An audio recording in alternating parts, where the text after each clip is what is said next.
seconds.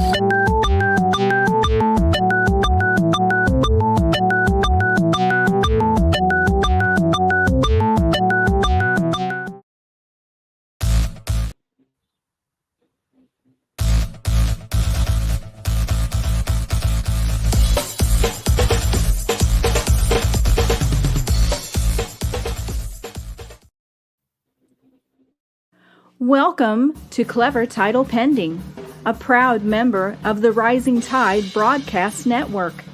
We talk to creatives about creativity and the business behind them. So type in your questions and become part of the conversation. And now, here's your host, Brian K. Morris. And good evening, everyone. Welcome to the season premiere of Clever Title Pending. As you remember, last season we had like one show or two, so we're going to have the shortest seasons you've ever had, you've ever seen on the interwebs here. But anyway, I'm Brian Morris, Brian K. Morris, actually, according to my branding. I am an independent publisher, freelance editor, award-winning writer, Facebook famous YouTuber, and former mortician's assistant. And I've got somebody on tonight that I'm excited. He's an old friend of mine. I fanboy over him. He's an incredible talent, and he's also running a pair of publishing businesses. So anybody that wants to get into, say, publishing, but maybe you don't want to do the writing and such, you know, this might be something we look forward to your questions. So Jim and I will be here, and that's a clue. His name's Jim. But anyway, stay tuned. We're going to have some fun conversation, and we want your questions, all right? And first of all, we need to thank some people and show our gratitude for their presence and their support of the show. And first, of course, always is our Patreon supporters. Patreon is a monthly subscription service where you can support your favorite creators with a affordable monthly stipend. And these are the wonderful people who keep the rising tide going, if you will. And check out some of the names. Some of them are very familiar, I hope, to you. And some of them have very active Patreon campaigns of their own. So check them out, too. But first, come on over to mine because first of all, we have a twice weekly blog called Every Blog Deserves a Name. And for our $5 a month and up people, we are running the first draft flash novel version of The Terrors 2, something you'll be hearing about probably a lot more than you think you will during the course of this show. But anyway, please check us out at Patreon at www.patreon.com/Brian K. Morris. And also, we want to thank Jeffrey Hayes and Plasma Fire Graphics for their ongoing sponsorship of this extravaganza. For instance, this wonderful book available on Amazon and all wonderful bookmongers, The Terrors. Now, Jeffrey did the cover for this, and he won a Pulp Factory Award this year for it, and we're very proud of Jeffrey too. And if you want a cover you can be proud of, then definitely get a hold of Plasma Fire Graphics. Jeffrey Hayes is really easy to work with, and the results speak for themselves. He can do the whole wraparound cover, plus give you the graphics you need to sell said book, as well as even a book trailer. He does all of this with indie creator-friendly pricing, and he's fantastic to work with. So check out what he can do for you. That's Jeffrey Hayes and Plasma Fire Graphics, plasmafiregraphics.com, when the look of your book matters to you, because it definitely matters to your readers. And I'm excited. I'm always glad to talk to this gentleman here.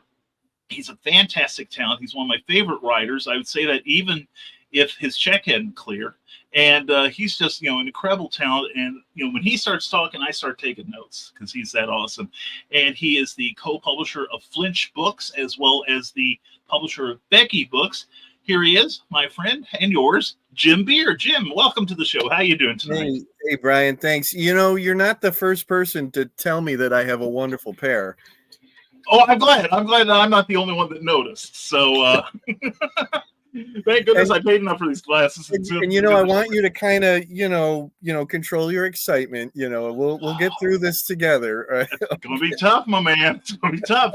I have my spirit animal with me tonight. Oh, cool! I have mine. Yeah, look.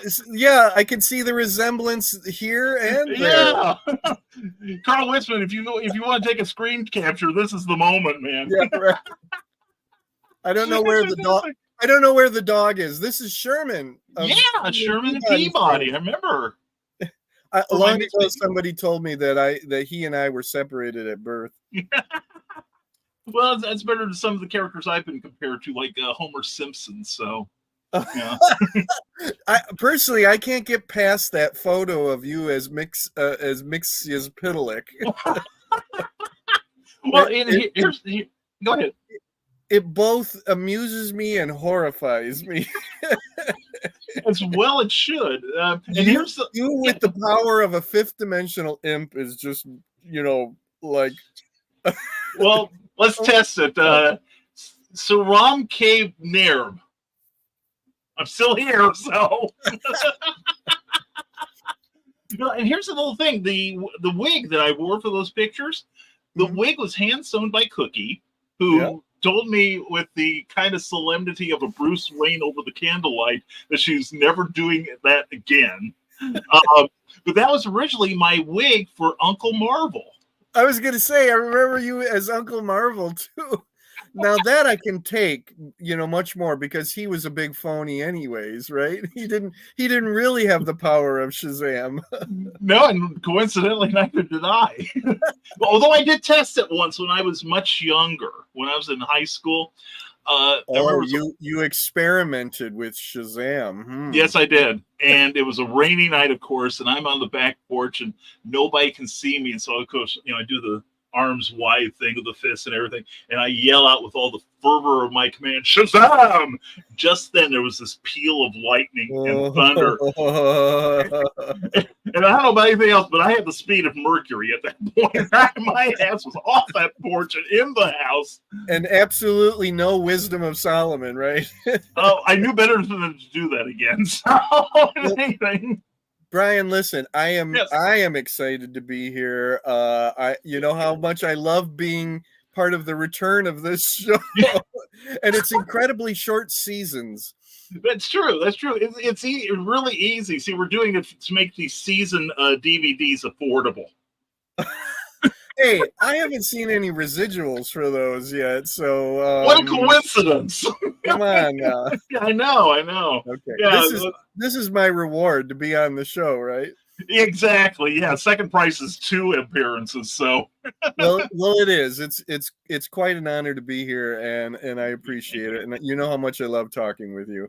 Oh, it goes both ways, my friend. And first of all, to the 1 or 2 people that may not know who you are, well, get with the program, people. I know.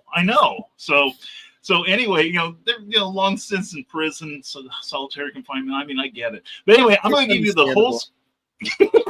I'm going to give you the whole screen and tell everyone how awesome you are and who you are. Oh no, not the whole screen. I am very awesome, and that's about all. And proud of your humility.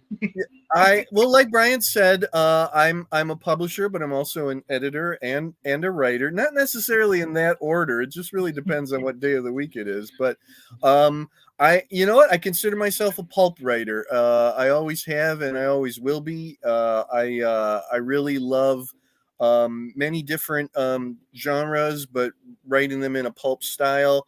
I also do nonfiction books too, and that has become quite a passion for me. As John said, or as John, I'm thinking of my publishing partner, Brian. I'm sorry. That's all right. So I'm the co-founder of Flinch Books. We have a brand new website, which is flinchbooks.com. I hope you'll stop over and take a visit there. My publishing partner is Cleveland's own John Bruening. And we have a great time doing all the pulp fiction books that we do over there. And then I'm also the sole publisher and chief bottle washer for Becky Books, where we do both fiction and nonfiction, and have an enjoyable time doing so. Yes, and I will vouch that you are great to work for. I will. Now take this full screen away. I can't look at myself. No. I am looking at the background. I'm seeing those issues of Jungle and Argosy back there. Yeah. The Lone Eagle. Oh my Wait, goodness. this is funny. These are my literally like my only original pulp magazines that I own. People think that I have I have, literal boxes of them all over the place. Yeah. These are like, I literally own like, I think 7. There's a Doc Savage that's not here. It's downstairs. Mm-hmm. Yeah.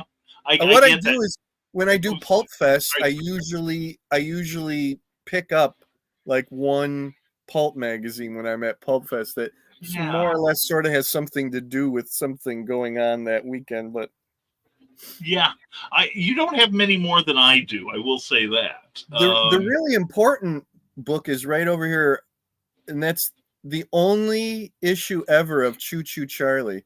I see that. Is that gold key on the? Is that a gold key? It certainly is. Nice. They only ever did one issue of Choo Choo Charlie, and of course he's the character from Good and Plenty.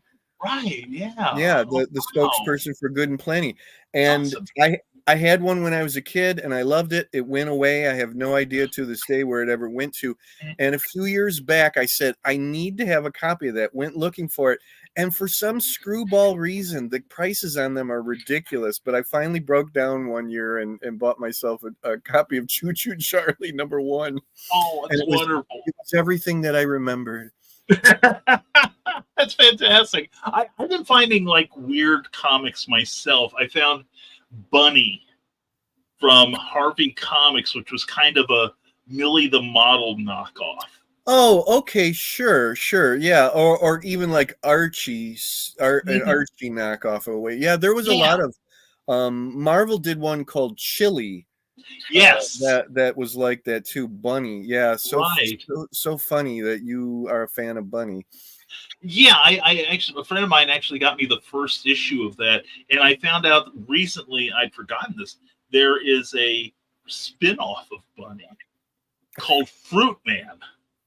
Oh, yeah. Remember that? I know about, Fruit Man. I've only seen like covers, yes. Oh, dude, I'm going to send you some pictures, man. I actually have a copy of Fruit Man #1. This is the important question, though. Yes. Is Fruit Man in the public domain? I would have to say no.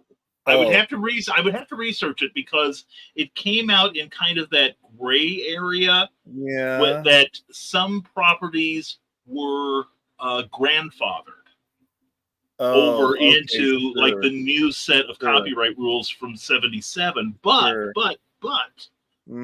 this means I need to do some research. Yeah, because I expect Fruit Man the novel from you like next year at the same time.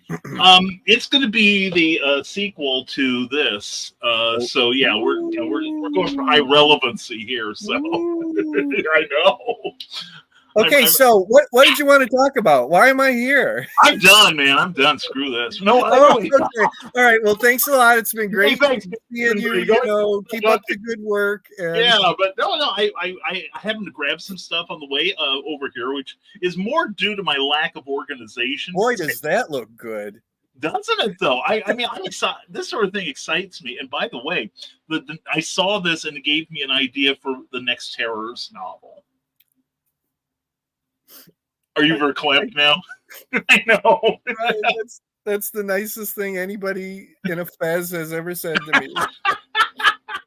I can imagine it's a pretty short and easy to memorize list, but also these wonderful things. Yes.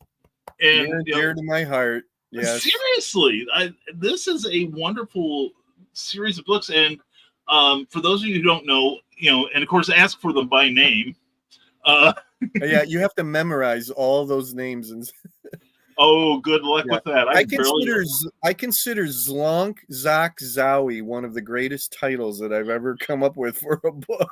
I really have to agree with you there, and it's almost a shame that it's on the first book, because it feels like you should like build up to it. Like this, the Biff Bam Yow. No. It was on purpose. It's in reverse. Yeah. Is that it? Okay. Come first. Okay, so then you have the Batgirl Purple volume, season 3, season 2, Robin Red, and of course Red. Batman Blue. Batman Blue. Yeah, you got it. Yeah, and books 2 and 3 have an essay by myself, which was incredibly fun to write. Good. That's what it's all about. Yeah, I really had a good time, of course, I'm going around telling everybody, well, what are you working on now, Brian? Well, my job forces me right now to watch old episodes of Batman. Yeah. And obviously, and no reason to tell you this, but I didn't get an ounce of sympathy. Let me tell you. That's a shame. I know. That's a really good point because, and this is true in all seriousness. One of the ways that I come up with the nonfiction ideas, one of the things that it must be is that, will this be fun for my contributors to write? Yeah. It's not only will I have fun with it and be proud of putting it out, but is this something where I'm going to have people say, "Oh, wow, I really want to write an essay, for that."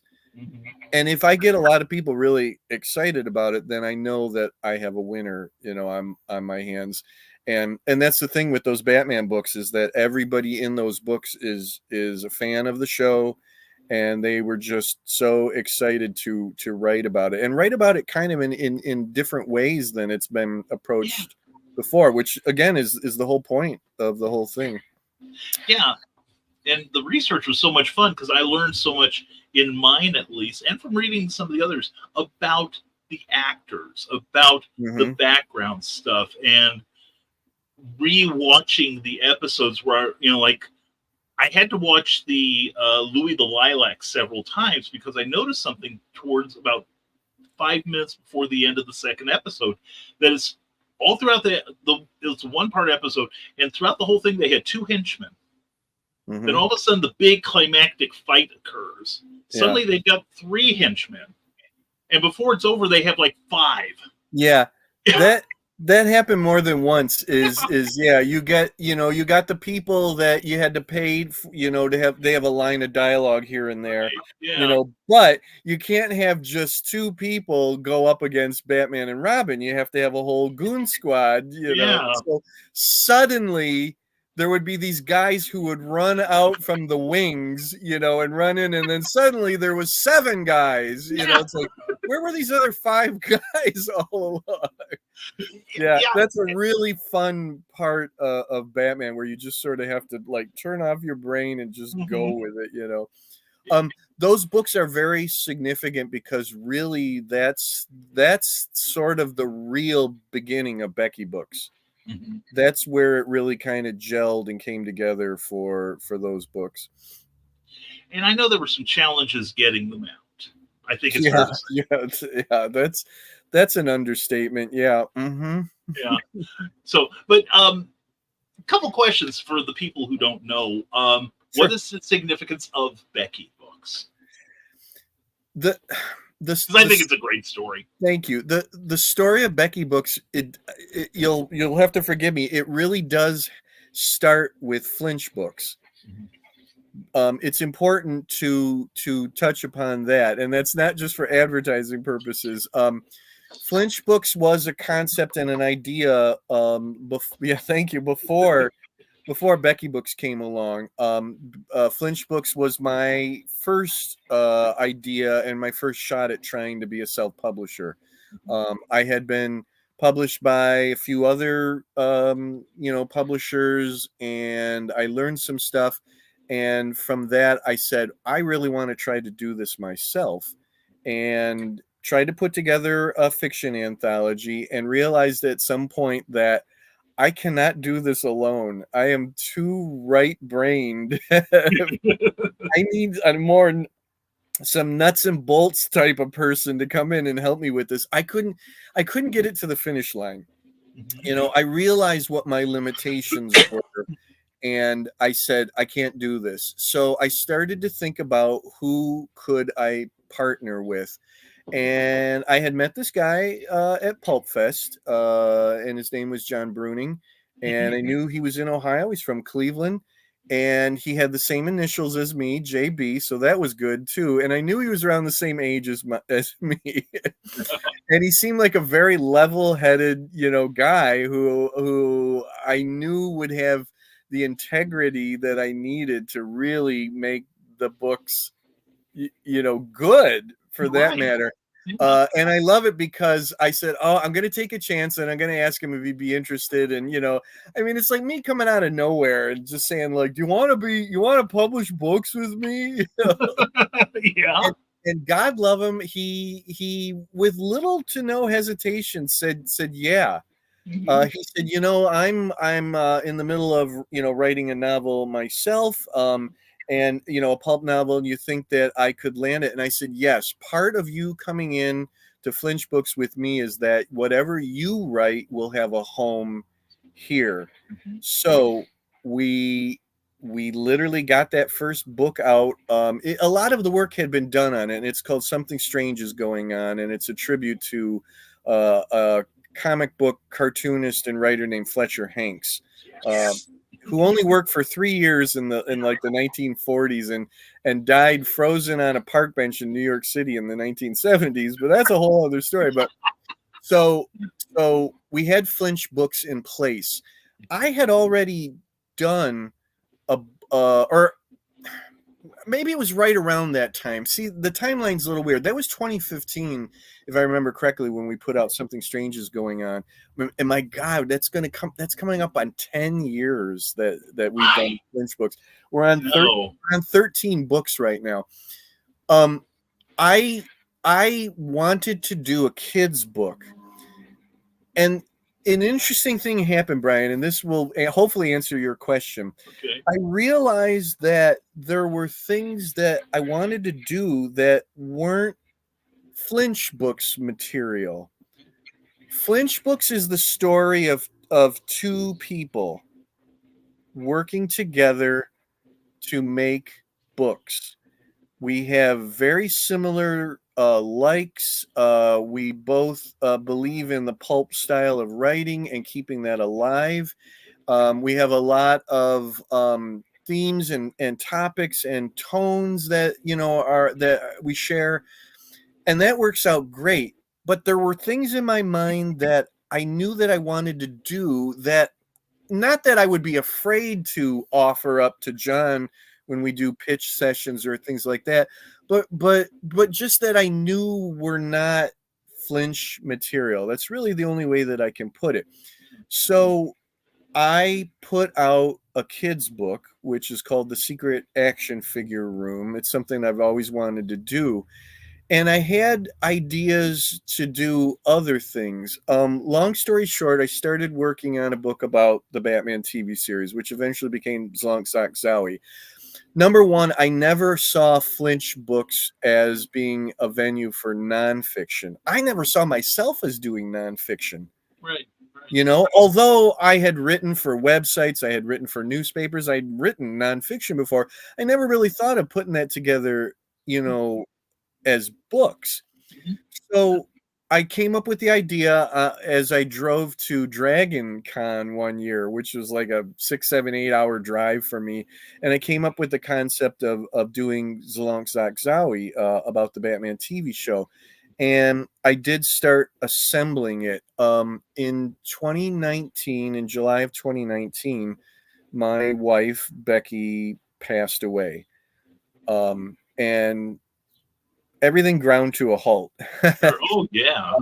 And at that time, I don't think that we were working on a Flinch book at that very moment, but I was obviously out of the game for a little while and really not feeling like doing anything until one day I finally said, I can't keep going on like this. I need to do something.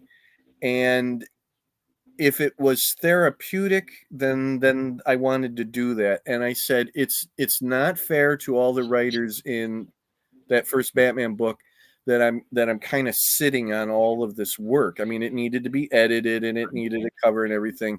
And I felt like maybe this was the project to pull myself up out of her death.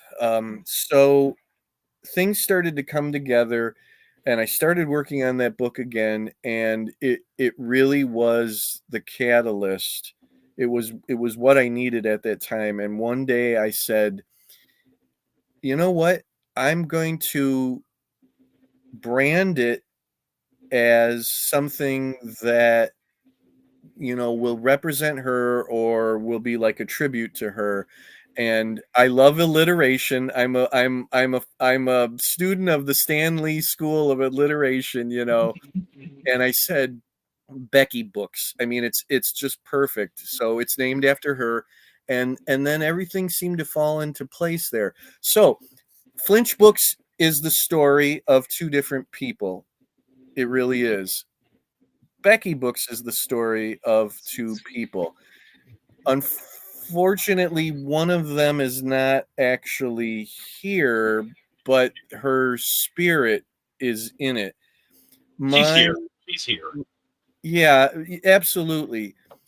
Flinch Books, my touchstone is John. If I get something past him, then I know that it's going to be good. You know what I mean? Yes. If I throw out an idea and he says, "Yeah, okay," then it's like, "Oh, yeah, all right." We gotta do it now. Yeah, and because he's not going to let something pass, he's Mhm. not going to publish something with me that he's not in on, you know, that he's not excited about or whatever, and that's great. Yeah. You know, he's in a way he's my muse for that. Right. Becky's memory plays a similar role. If I'm going to do something for Becky Books, if I have an idea, I run it through her. And maybe that sounds odd to some people, but Yeah. bear with me. I run it through the memory of her. I say, would she have liked this idea? Would she have loved this idea? And if the answer comes back, oh yeah, she would have just totally really dug this, you know, idea or whatever, then I know it's a Becky Books book. It's the same way with running it through John. If he accepts it, then I know it's a, you know, it's a Flint book. Um, I've ended up doing. I think so. There was a few things that got kind of grandfathered into Becky Books. Zlongsak Zowie was one of them, and also that kids book became part of it too, where they're now official Becky Books, although at the very beginning they weren't.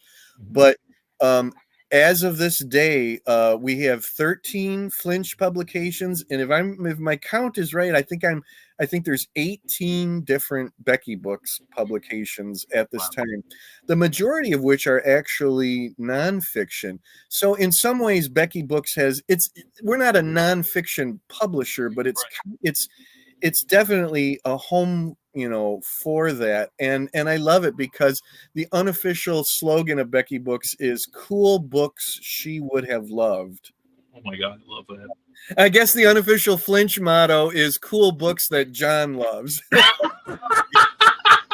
I love that too. That's great. Does too, for that matter. So I love it because it's almost like two different flavors. Like I can go here to do this, and I can go over here to do this, you know, and it's really kind of fun because almost anything that I come up with will have a home.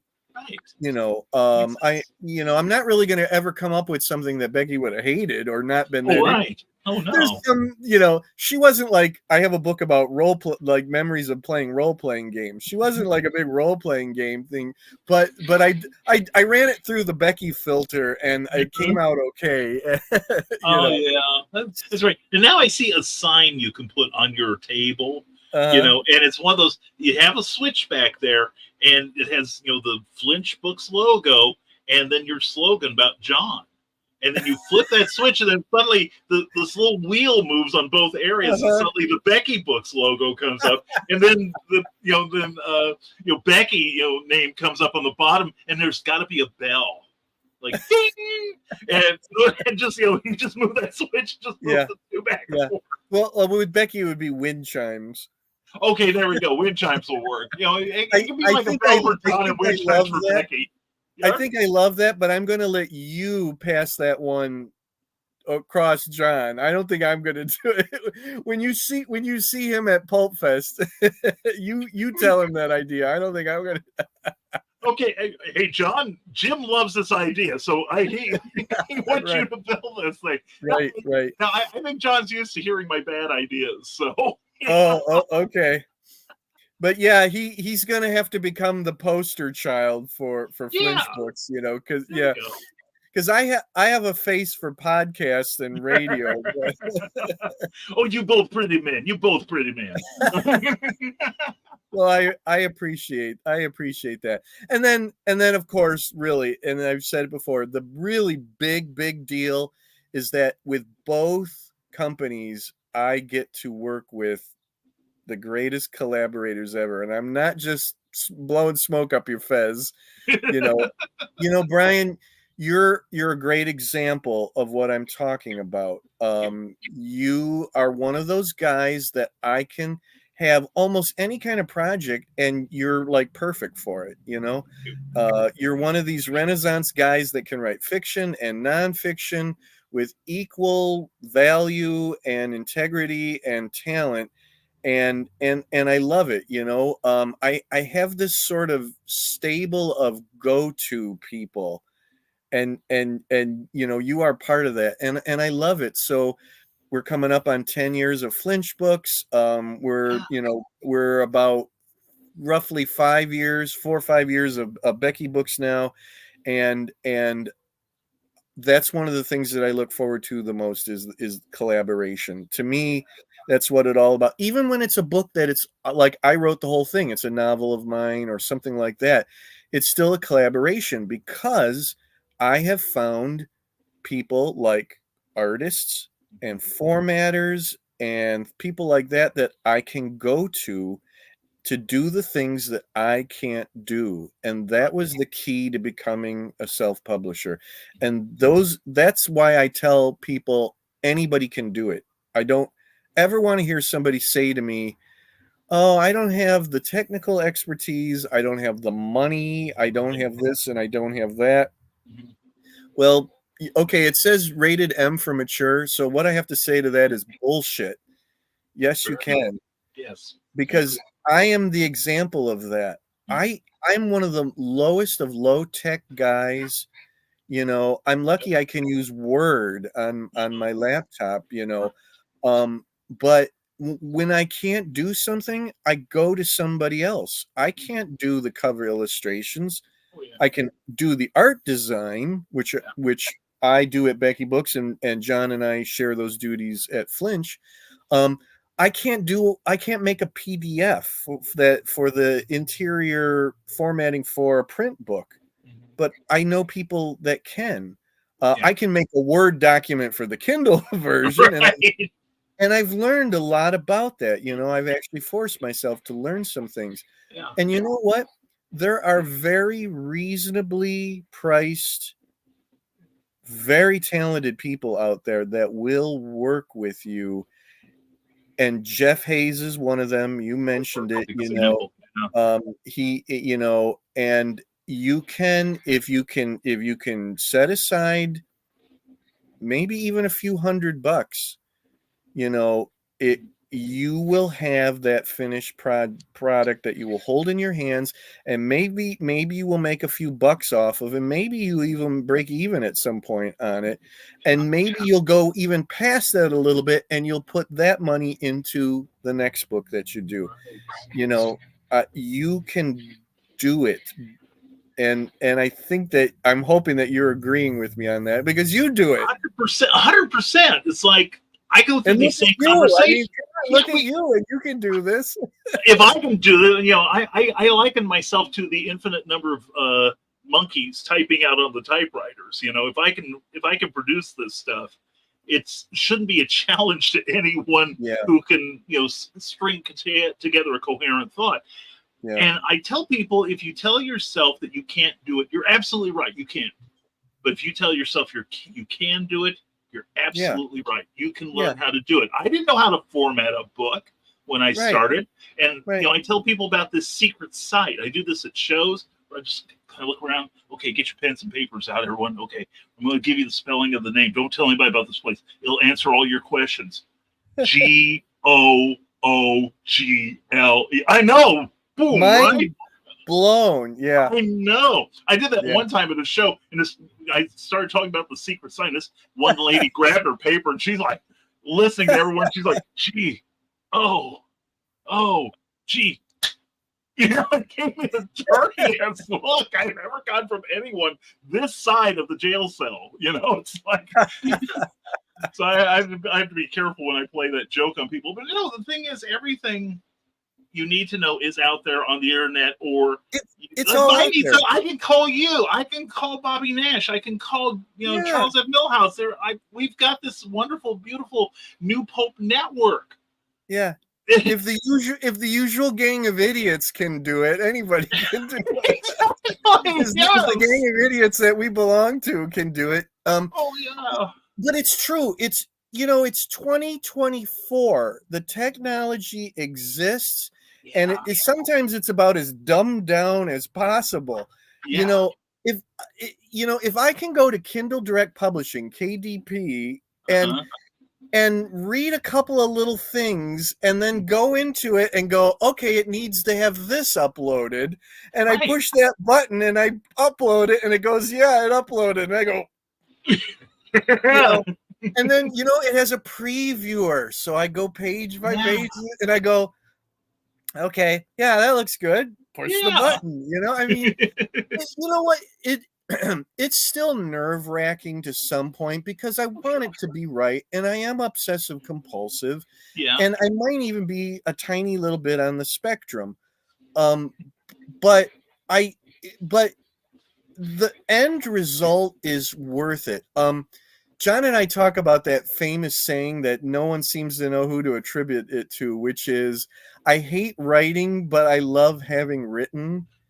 I've heard Dorothy Parker, I think, is the earliest one. Yeah, it's such a Dorothy Parker thing to say. Kermit the Frog. I don't know who the hell said it, but in many ways, I really love that. And to me, the better way to say it is that I love the end result.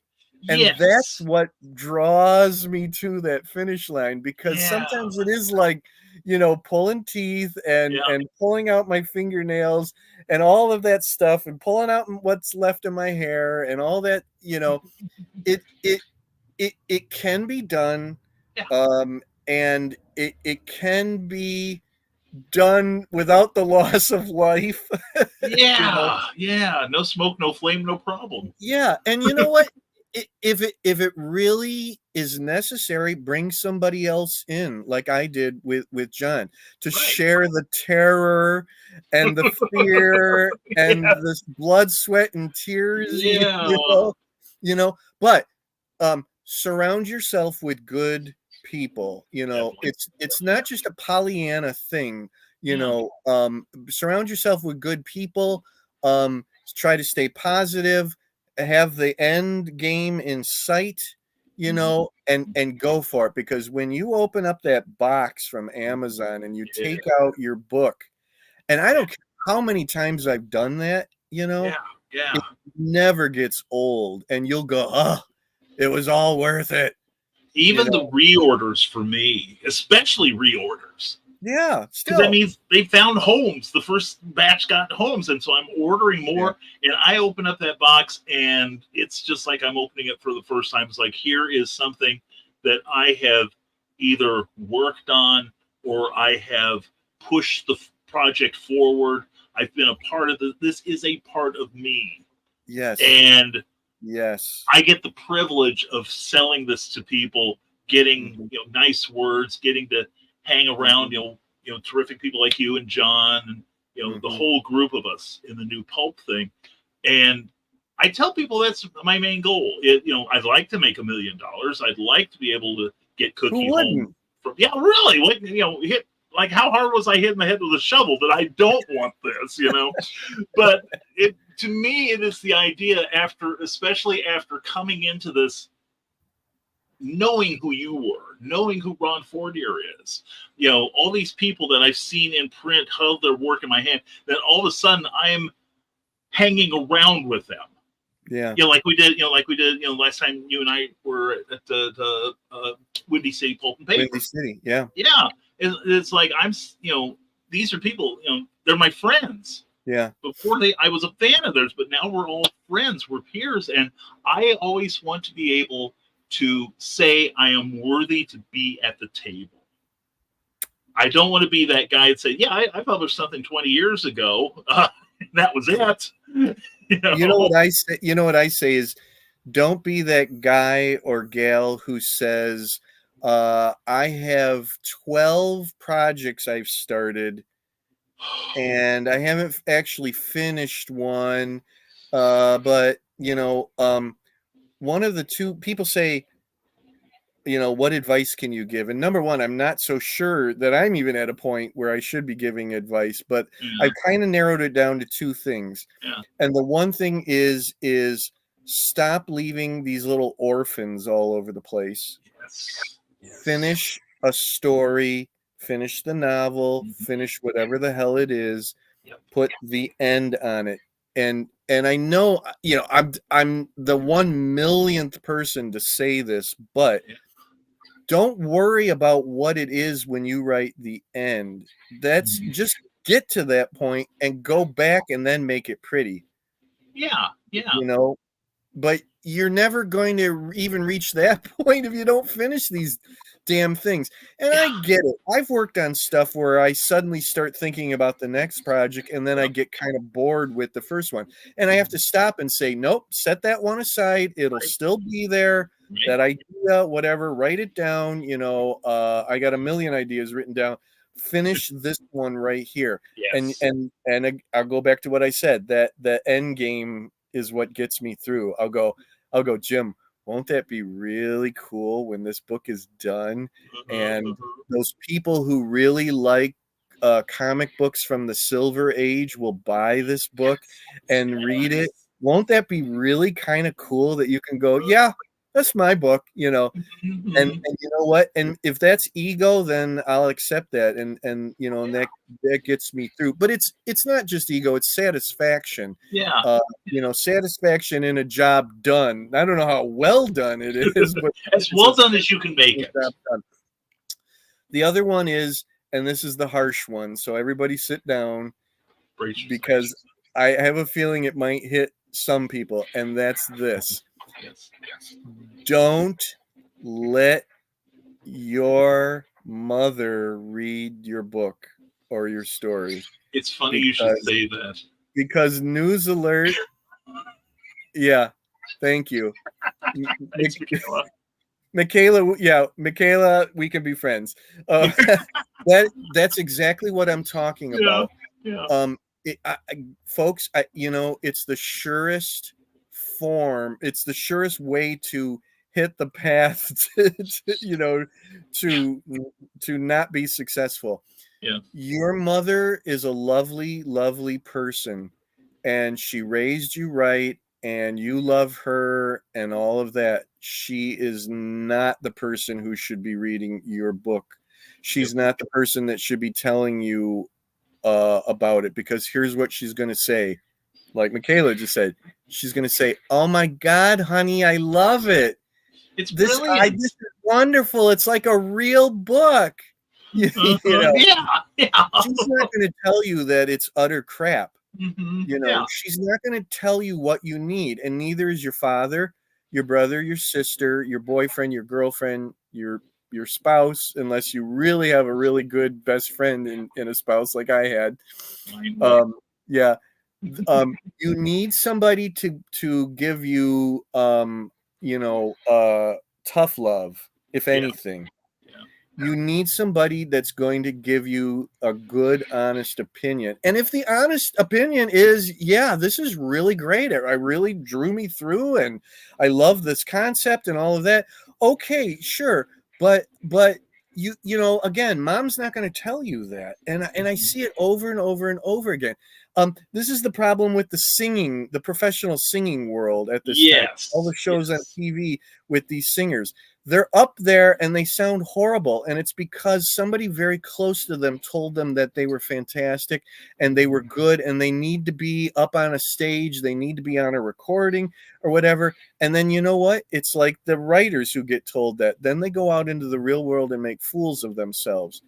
That's what's going to happen. You're going to put out a book that is going to be an embarrassment, that it's going to be crap, and somebody who doesn't give you tough love is really going to say, man, is this a pile of shit, you know? Yeah. And then you're going to be all like, my mother said it was the best Yeah. book she'd ever read this year, you know? Or, Yeah. yeah. So those are some of the Yeah. routes in the path to publishing. Yeah. Or in some ways- perfection. I'm waiting till it's perfect. yeah. And I learned years ago from a friend of mine said perfection is impossible, but excellence is achievable. Right? 2 thumbs up. You Yes. betcha. Yep. Yeah, but you see, that was a very long, stretched out, long-winded origin of Becky Books. No, that was wonderful. We've got some comments that we'll hit before we log out of here. But I'm you know, good. but I got to tell you one story. I don't know if I told you, but Cookie, my wife, does some freelance editing, and she did some stuff for Prose Press. Well, the publisher calls her up one day and says, here's this anthology, would you edit it for us? And explain the concept. And she said, I'd love to. Oh yeah, this sounds great. And the publisher said, well, we've got one problem. Your husband has a story in it. Do you have any problem criticizing his work? Ooh. I have never heard her laugh so loud or so long in my life. And a very evil laugh at that. Yeah. And I will say, never sit in the same room as your editor, because she went through, she edited my story, and then she sends it to me and says, Rob, what you're doing, get this done. I don't want to have to worry about it. So I take care of it, send it back. She goes through it, finds more stuff, sends it back. So, like, for the next hour and a half, I can't make any progress on anything else I'm writing because she's sending that story back and demanding I work on it right now. What am I going to do, right? To pitch me out a window or something. So, but anyway, we've got some great comments here. We want to say hello to everyone who showed up here for the live recording. We do appreciate you guys. Here, let me sit up straight. There you go. Yeah, you're in August company here. And Sarah, glad to see you, hon. And we're glad you're here. You're first in the door. And thank you for the message from Andy. Please give them our best. And Michaela Jade. Oh, poop! I had my time mixed up. It's better than having your poop mixed up. But anyway, hello, dear. And see, and Sarah says, I can't believe I've never asked how to be a publisher for others since so many people self-publish. And I think a lot of us get into publishing for ourselves. That's what the self-publishing, the indie revolution is all about. And then we start seeing that, well, if we want to really treat this as a business, let's see if we can increase the production and not necessarily have us to do it all. So that's a good way to look at it. Yeah. Once you get comfortable with working with yourself, you can think about starting to work with others with you as the boss. Exactly. If you can do that, then your avenues are almost unlimited for what you can do. That's true. And Sarah says, Sarah has a question here, and that is her name, by the way, Sarah. Is steampunk considered pulp? I can never figure pulp out. That's the best way I can think of it, which may be wrong. How? We would need an entire other show to talk about what pulp is, because if you ask 10 different pulp writers, you're going to get 10 different answers. Maybe a tiny little answer is that pulp is a style of writing. Thank you. Can, in my opinion, be adapted to many genres. Steampunk is a genre, and you could write it in a pulp style, but you could also write it in a flowery romantic style too. But pulp comes out of the tradition of the old pulp novels, where you needed page turners, you needed machine gun story beats. You need to get to the end of a chapter and make the reader turn the page to go right on to the next chapter. It's more about the stories than about the characters. Characters in pulp stories generally do not stop and ponder the meaning of life. Yeah. What they do is they grab their trusty Roscoe and they shoot holes in it. That's right. Okay. Enough of the sensitivity crap. So yes and no, Sarah.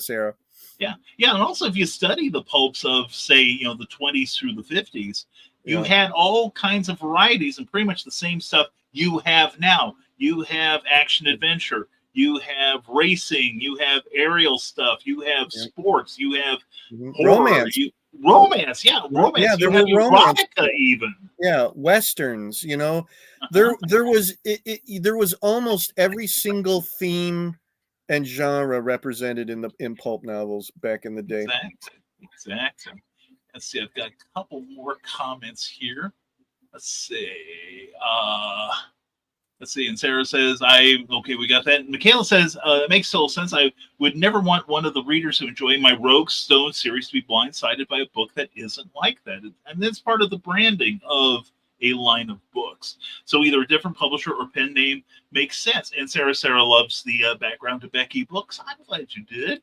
Thank you, Sarah. And it's the same for us in the romance book world. You network to get it done. And Mikhail also says, I love writing, maybe not the figuring out of algorithms.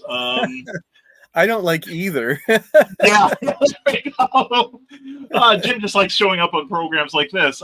Mikhail says, you know what? You're absolutely right. I'm a publicity whore, and that's all that's all I am. I'm only in this so that I can go on shows like this and talk about myself. I mean, Brian, you finally figured it out. You finally ripped off that scab, That's right. I only look stupid, Jim. It's figured out. And Michaela says, if I have a day where I can't seem to get words down, I'll work on the cover or the interior matter, like the acknowledgments or some marketing. Mm-hmm. And in my situations, as Sarah, what I write about is going to be seen as witchcraft or Satanism. There's an audience out there for it. I was going to say, yeah, I mean, I'm sure there's an audience out there for that. Yeah. And Mikhail said, I gave mine to my sister-in-law, and she hates me. So when she loved it, I ran with it. If you can overcome that. Real quick, I had the benefit of being married to somebody who would tell me in no uncertain terms when something of mine needed more work. Mm-hmm. But when she said, you know what, that's really kind of cool, or that's really kind of good, I knew it was really good then. Yeah. Yeah. Oh, I gotta tell you, I got the best review. I won the Pulp Factory Award last year for the year before that or whatever. Yes, Brian. Yes, Brian. We know. Yeah. Oh no, it's in the other room. I'm sorry. I'm surprised you don't wear it on your fez. I'm gonna have it tattooed. Actually, I'm gonna have it surgically attached. But you just do that little thing. I should do that, just like Tony Stark or something. But no, my mother-in-law she appreciates what I do. Okay. Yeah. But I don't write in her genre. She likes cozy mysteries, which for her, she turned me on to Craig Rice, a wonderful writer. But last year I gave her a copy of Snow Shorts, and then Cookie and I went around and did some running around. She lives in Buffalo, New York. And we came back. My mother-in-law was waiting at the door, and she held up the book and she goes, now I understand why you won that. So wow. Yeah, that's what I thought. There's a Hallmark moment. Isn't it though? Yeah, like a Hallmark movie moment. Yeah. Oh man, it's like it made a whole trip. I know, right? I got a little chill there, buddy. I hear you. I totally hear you. Let's see. Now we're coming up on 3 minutes before the hour, so shall we wind this down? If you want to do a couple more comments or questions or whatever, I'm good. It's more or less fluid. It's okay. Okay, well, I'm trying to respect your time. Well, let's see. I did have a couple of questions. Well, and your time too. My time is your time. I don't have to go to the bathroom or anything, do you? Not since 5 minutes ago, no. Another secret of self-publishing revealed. That's right. That's right. Depends are your friends. Oh no, we've got products around here, man. We got products. We had one episode of this. We had a wonderful lady named Amy Hale, who writes supernatural romance and psychological thrillers. And at one point, we're talking like you and I are now, and she just goes, "I gotta go take a pee. Bye." And she gets up and walks out of the side, and I'm just sitting here going. And I've got to, vamp for the next 5 minutes. And she comes back and goes, "Oh, I'm sorry, I had to pee." Okay, what was the question, Brian? She was a better guest for it, though, right? I mean, well, she was happier. We'll put it that way. Okay. So Okay. since then, we have gotten what we call the hail pail, and that's what you put under the chair at moments like this. And if you're old like me, we have the especially if you do like a lot of vocal stuff, the pod catheter. So All right. coming soon from Freelance Words. All right, you're making me sick. Let's go on. Okay, good. Mission accomplished. So, what have you got? What have you got on the burner coming up from either company that you want? Okay. Right now, it's just funny because the podcast that I do regularly, my podcast partner asked me that same question at the end of the recording we just did, and I went, I have 3 projects that aren't really going anywhere at the moment, But we have 2 books in the works at Flinch Books. One of them is an original novel, and one of them is a fiction anthology. We are trying to have them both done for Pulp Fest, which is first weekend of August in Mars, Pennsylvania. Yes, Mars needs women and pulp. Mm-hmm. But I'll be there. We may only have the novel ready. And then at Becky Books, I'm working on another, go figure, nonfiction book.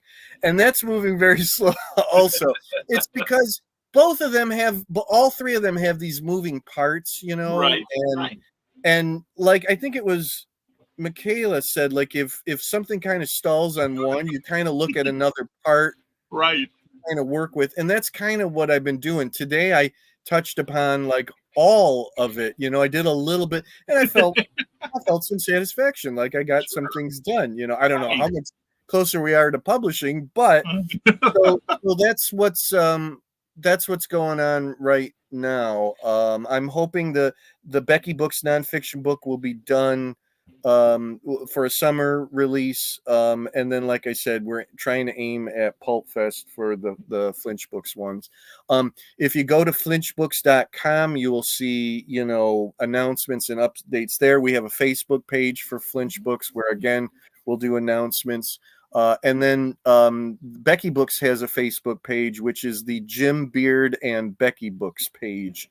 And I'll do updates on cool stuff there. And then you can find everything, the Flinch Books and Becky Books, and even my stuff that I've done for other publishers, like all my licensed stuff at Amazon.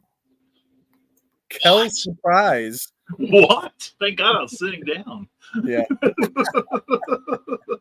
Yeah, I do have to ask you one question now. This has been something I don't know. Go ahead, Brian. Ask me. Come on. Okay, now I'm trying to frame this. I mean, this question just occurred to me, and I'm figuring how to frame it. You wrote a Spider-Man novel years ago. I told you the first rule of Spider-Man novel is that we do not talk about Spider-Man. We do not talk about it. So, go ahead, please. So I'm talking about it. You can just listen. Yeah, no. And this is kind of fun because recently I went into a big box discount store and found that Spider-Man novel. Now, everyone has that moment where they want to see their book on a bookshelf. Yep. How did you feel knowing that your book was at Ollie's? I'd already had certain dark feelings about that book, So it was increasingly weird and discomforting to see it, as a remainder in a bargain book store. But here's the funny thing. Yeah. So the book that I'm more or less embarrassed about ended up, remaindered in a bargain book store. Uh-huh. And then the book that I'm maybe most proud of, or it's at the top of my list of being proud of, the Planet of the Apes book, that ended up as a bargain book too. Yeah, or Dollar Tree. The upside of those two things are I can buy them super cheap and sell them for full price at my table. There we go. Yeah, I keep looking for the Planet of the Apes because I'll find them. I'll bring them to you, but one will be missing out of the pile. Okay, those were at like Dollar Tree, if I Right. remember correctly, or Yeah. something like that. Yeah. And it's been a while now, but that was really weird. And I was able to buy up a couple of those. The Spider-Man one, I have stacks and stacks of them because they were like $1.99. But Yeah. I mean, in some ways, I think like I've gotten some justice for that. And folks, just to make a very long story very short, Yes. it was not a good experience. It's the only poor experience I've had working on a licensed project. It was not a good experience at all, and in many ways I just kind of wanted to forget it. And actually the Here I am world, bringing it the up world again. has pretty much forgotten Thanks, that Brian. book too. So and you know what's funny about that? I have no idea that the company went out of business. The company filed for bankruptcy, the publisher. I have no idea where the rights lie for that, because they had to go through the court system. I have no idea. I am assuming that it's Marvel owns they own the character. Right. I don't know where the rights to that novel sit, you know. Ooh, that's a good question. Yeah, it's kind of weird, because if I could get it edited all over again, it might not, it's not a bad novel. It's the experience was not good. The publisher was not good. Working with Marvel's faceless, nameless editors through email on the book was really not good. And then the promotion, I can't say was not good, because there was no promotion. It was absolutely zero promotion. Yeah. That's At one typical. point, I thought that I had arrived, and that this was it. You know, I can write my own ticket now. I've written a Spider-Man novel, and nope. I'm back to self-publishing books that I sell 10 copies of. Wow, 10 copies! Holy crap! I gotta get your secret. But I knew you were going to say that. Yeah. Well, it's funny you mentioned that, because I felt the same way about this when we hit the one big kerfluffle. Yeah. About and everything. I felt like that too, because I'm not only with you and John and whole bunch, Bob Greenberger. I know him, but like suddenly I felt like there's people on here I have heard of. Like, that's nice. Paul Kupperberg, Will Murray. Kupperberg. Kupperberg's an old friend of mine too. Peter Sanderson. It's like a whole bunch of people that people have heard of. And I was thinking the same thing. It's like, well, I'm rubbing elbows with these guys now, and everybody might check my stuff out. And then when we heard that it wasn't going to happen, Cookie will tell you, I was pretty despondent for a few days. Well, it stalled when Becky died, and then it was revived, and then it was published, and then then it got canceled by cancel cult. No, it got canceled by means that I won't go into right now. And then that was when I thought it's completely over. And a black hat player is what I call them. Yeah, and so there was several months where there was no Becky Books at all, and no nothing, because of all of that stuff. But we're back, and we're hopefully here to stay. Excellent. Well, that's another thing. It's like this was done. It was done with cooperating with Crazy 8 Press. Now, how does that alliance come about? So that's Bob Greenberger's publishing firm, along with Paul Kupperberg, and it's literally eight guys. That's Crazy 8. During the production of the book, Bob had said to me, like, do you want to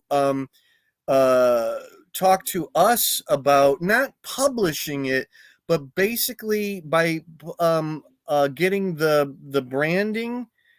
We got an extra avenue of promotion that it's on their website, and when they have tables, and stuff like that. So it was like a promotional partnership for the 3 books. That's great. That's great. Very cool. Well, I know that Ken Holzhauer. I have become friends with him. Because one of the illustrators. In fact. When he used to have illustrations. Man, he felt about the same way I did, I guess. Yeah. Yeah, it's a very unfortunate circumstance that I got picked up in a dragnet that seemed to miss other people who were doing the same thing as me, and I felt like I was in a whirlpool, and not really understanding what was going on. But it all got worked out. Everybody's happy. Yes, The book has been, one of the most popular things that Becky Books has put out, and all good. And I just try to learned a lesson and move on. right. Yeah, you've also done a number of other fandoms, such as the Rising Sun reruns. Great book. Yeah, that's I the love memories from today's grown-up kids Yeah. series, and it's 5 books right now, each with a different theme. But the our topic, the theme is people, writers telling of their childhood adventures with whatever the topic is. So Yeah. we have playing with G.I. Joe. We have running home from school to watch Dark Shadows. We have watching all of the great Japanese TV shows that were imported here, like Ultraman and Johnny Sacco and Battle of the Planets and all of that. We have growing up playing all the great old school tabletop role-playing games of the classic era. And then the latest one is memories of watching classic Star Trek as a kid. So I'm super proud of that series. That's the most Becky of anything that I have done is those books. She was there for the publication of the G.I. Joe one, and we had talked about she collected Barbie stuff. She loved Barbie as a kid. So it's funny, we had actually then talked about like we should do the exact same thing for Barbie, but I don't know if I can do that justice today without her. But the Dark Shadows book is the most Becky tribute I could possibly do. That even has a photo of her as a kid in it. That is one big love letter to Becky, because that was that and classic Star Trek were her most favorite TV shows of all time. We even have Catherine Lee Scott, who played Maggie Evans, and Josette Dupre did the foreword for that book. When I told her Becky's story, she said, "Yeah, I want to do this." So that was great. That is super. I love hearing that.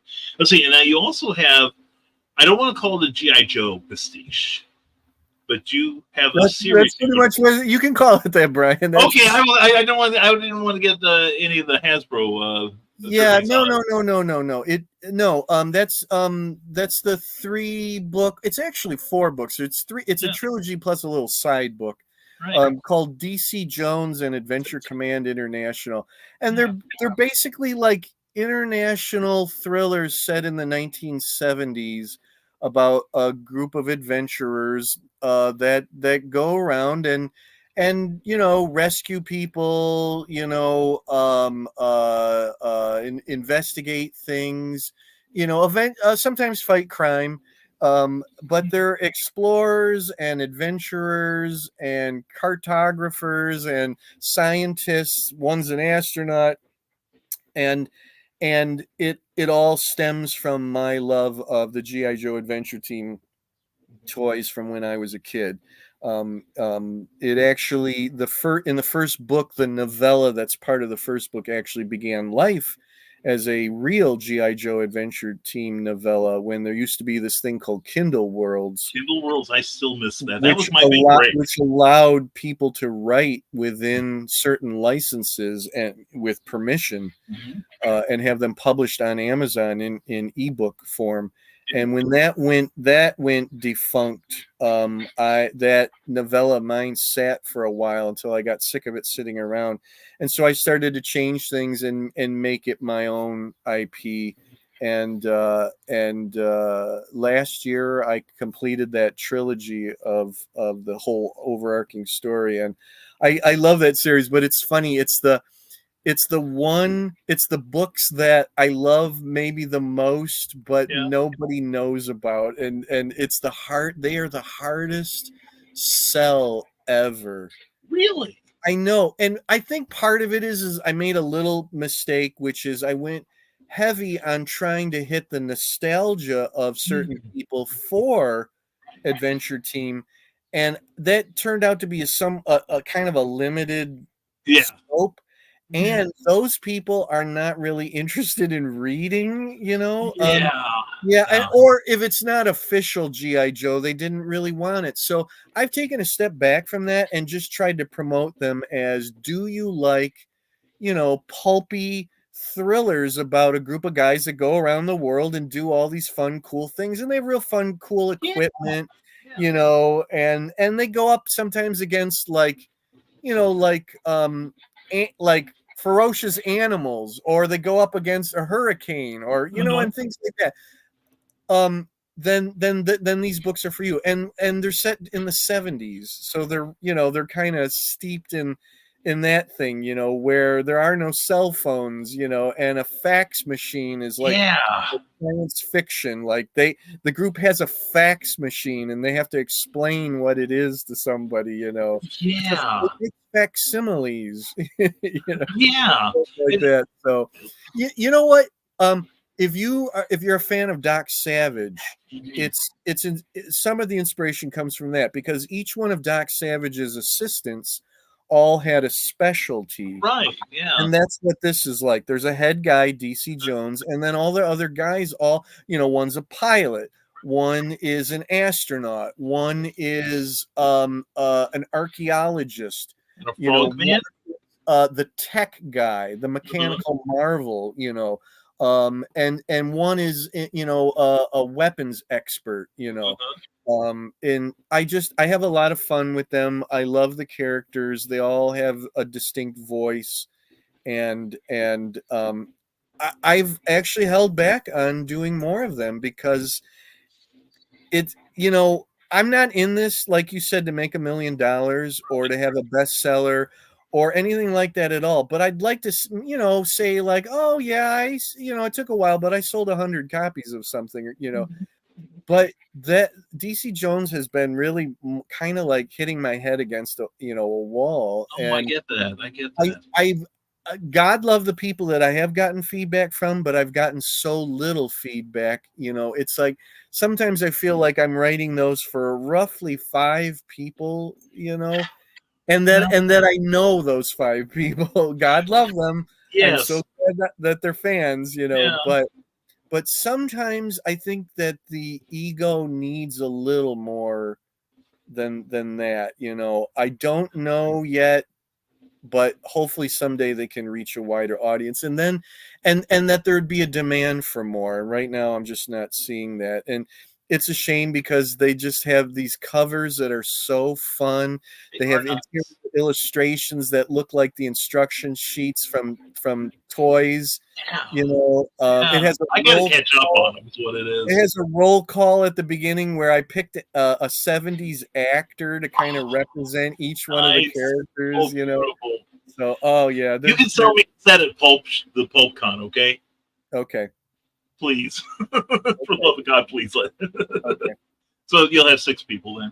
There's even audio books of the first 2 books, nice. which have DC Jones commercials in between the stories. Oh my God! And the second volume even has the DC Jones theme song. I had a musician friend write and perform music, and I wrote the words, and I actually sang the theme song.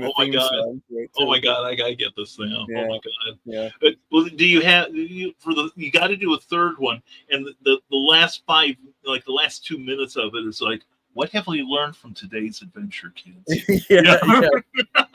Yeah, that's pretty funny. That would probably get me a cease and desist. Probably would, but it'd almost be worth it. It'd be so much fun. No, any other big questions, before we we've whizzed through most of mine. It's just been such a gas to talk with you, man. Oh, thank you. I mean, any other questions from the no, everybody is left in awe of you. In fact, our audience has increased, but they are listening to us and taking in your wisdom and such. So yeah, and that's the one thing I miss Kindle Worlds, because that was my big break. Yeah. I didn't care for any of the other properties, but they had G.I. Joe. They had these really weird properties that were mostly like book series that I didn't even know, but they had G.I. Joe. And it was mostly promoted as Real American Hero, but I'm before that time. Yeah. I had to actually send a letter to the Hasbro rep that was in the press release. Uh-huh. And I said, does this include any G.I. Joe, like the Adventure Team? And she wrote back and said, yes, the only thing that you can't write about is at that time there was only one movie. She said the movie continuity. You can't do that. And I said, I don't want it. So here's me in the sea of Real American Hero short stories and novels and novellas. And here's me with Adventure Team. But you know what? I had the best reactions and sales to that novella than almost anything, and that was what really encouraged me then to get it back into print. That the same, albeit in a different form. Well, Bloodshot, my first one was Bloodshot, and right. Yeah, I had lots of good reviews on that one. I even approached Fred Pierce at Valiant Comics. First, I talked to the people at Kindle Worlds. What do I have to do to license this? I want to be able to print copies to sell at shows. And they said, talk to Valiant. So I cornered Fred Pierce at C2E2 that summer. And I said, here's the situation. I wrote this, blah, blah, blah. I know I own the trademark, or not the trademark, but the copyright, et cetera, et cetera. And I said, what do I have to do to be able to print copies of it? He goes, oh, talk to Amazon. Oh, God. And I'm like, dude, they said talk to you. Yeah, that's you know what he was sloughing you off there, because he was the IP belongs to them. They wouldn't know. You know what?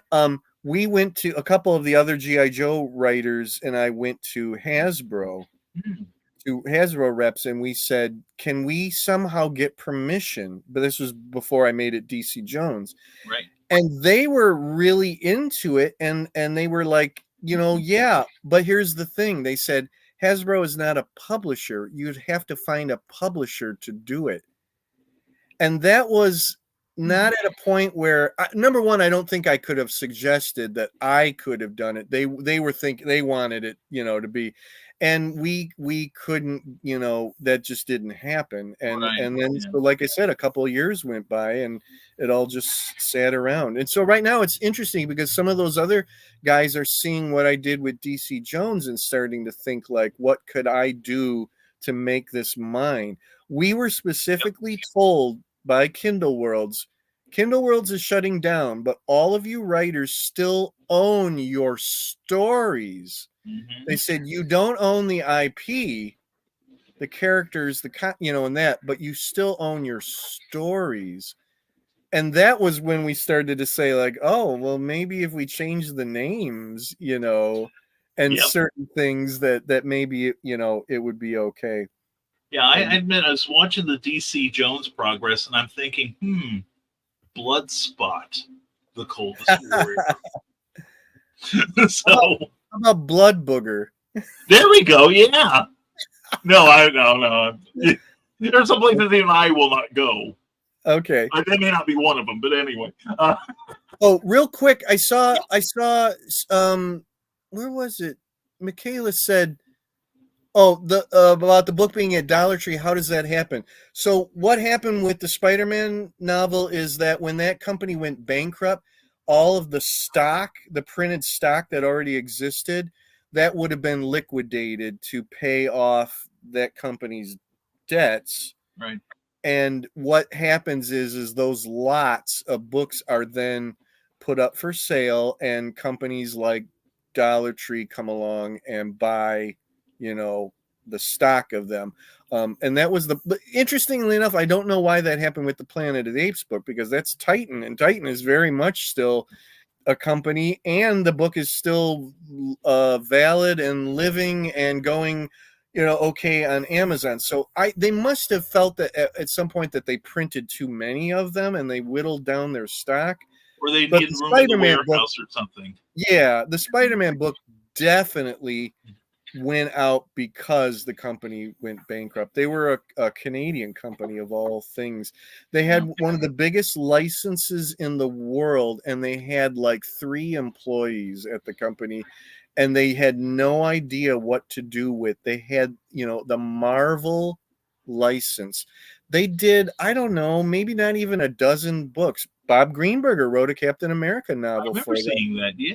Sadly enough, he was never paid for his, and at one point he had to wait for all of the court dealings to be over with. I never have followed up with him on that. I was very, very, very lucky. I was actually paid for mine. Holy cats. Yeah. That's wild. So yeah. I got nothing else, but Kelly Austin, how you doing? Good to see you. And Charles F. Millhouse, how you doing, brother? We'll see you at Pulp Fest too. And everybody else, I think that's it for saying hello to everybody. Okay. So, this has been fun, Brian. It really has. Jim, close it out. Tell people how they can get a hold of you. Okay, so flinchbooks.com, the Jim Beard and Becky Books page on Facebook, the Flinch Books page on Facebook. You can go over to X. Yes, I'm still on X.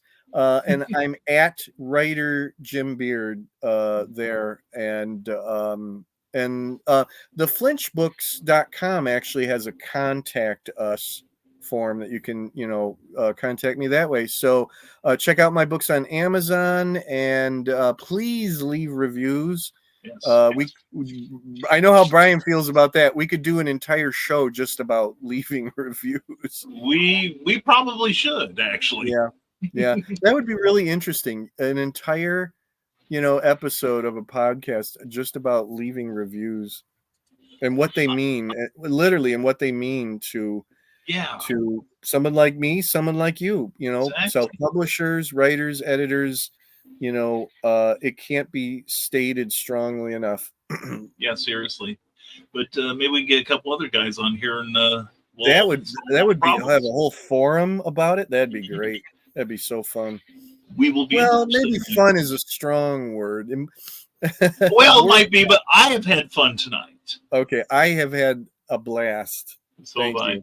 Thank you, my friend. We will do this again. And real quick, I will sign off here, and then we can have a little chat afterwards. And thank you to everybody who joined us here. I really appreciate it. Brian, who knows, but I really appreciate it. I don't have a human soul anymore, so it really doesn't matter what I think. So anyway, again, thank you, Jim Beard. You're fantastic. It was great having. And again, what he said about you guys in the audience, thank you very much. And if you're watching us on the reruns, please leave us some love down in the comments, and we'll try to get back to you personally. And also, if you want to see what I'm up to, go to risingtide.pub, where you can find links to all of the stuff I do, including I put out around the first of the month, I put out a special insider information email that you can get on the list for. It's absolutely free, and who knows what's in it? I don't. And also, don't forget, our brand new book, The Terrors, is available on Amazon, Barnes & Noble, Walmart, everywhere that sells really good books. And if you go to hoopla.com, which is a service that many of your libraries are affiliated with, you can read this book for free, but Brian still gets paid. It's a good thing. Anyway, thank you again. Yes, I'll tell you about that, Jim, after the show. But anyway, we want to thank everybody for being here, and we're going to do these on a regular basis, but we hope you'll join us for the next one. Thank you all for being here on Clever Title Pending, and we want to thank also our Patreon subscribers for their ongoing support, and also Plasma Fire Graphics, Jeffrey Hayes, Plasma Fire Graphics, when the look of your book matters to you, because it definitely matters to your readers. So thank you, one and all, for being here, and we'll have announcements when we do the next show. Thank you for joining us here on Clever Title Pending. Take care, everyone. Be good, and as always, stay smart, stay safe, wash your hands, and never apologize for being awesome. Thank you very much. Take care, everyone.